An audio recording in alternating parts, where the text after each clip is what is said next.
Yaan ay matapos gumawa ka ng kapalpakan, kawalang hiyaan, at panggugulo sa Senado. Ito ngayon ang statement.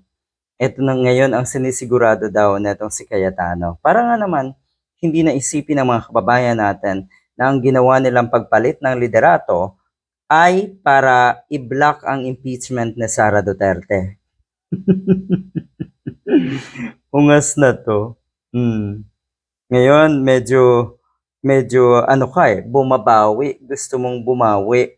Huwag ka nang bumawi kasi panalo ka na naman sa mata ng mga DDS, sa mata ng mga taga-suporta ni Sara Duterte. Wala ka nang dapat bawian din dahil kahit kailan, hindi ka makakabawi sa mga kababayan nating matitino at nasa tamang kaisipan.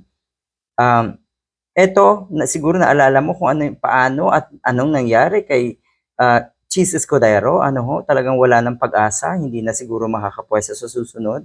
Eto na, pangalawa ka. Mas malala pa nga itong nangyari sa'yo. Siguradong huli mo na to. Ayan, ang sinasabi ngayon na itong si Cayetano, wala nang magiging delay daw ang impeachment trial. Talaga lang. Wow. Gusto mo palakpakan ka ng mga kababayan natin. Matagal ka na pong pinapalakpakan ng mga kababayan nating tanga. Pero alam mo yan, alam mo sa sarili yan na walang power ang sumusuporta at humahanga sa iyo ay yung mga DDS at mga tanga mo na taga-suporta. Malabo yan. Alam mo sa sarili yan. Kaya ganito ang gusto mong mangyari. Gusto mong bumawi. Ang sinasabi nga niya, wala daw magiging delay ang impeachment trial. Sinabi ko sa inyong lahat, dalawa lang ang libro ko. Yung Bible at yung Constitution. Kasi madalas itong si Cayetano, magbibigay yan ng Bible verse matapos gumawa ng kawalang hiyaan.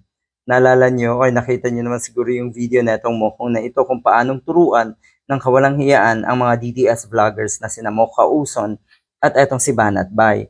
Pagkatapos niyan, may Bible verse nga na binitawan etong isang ito.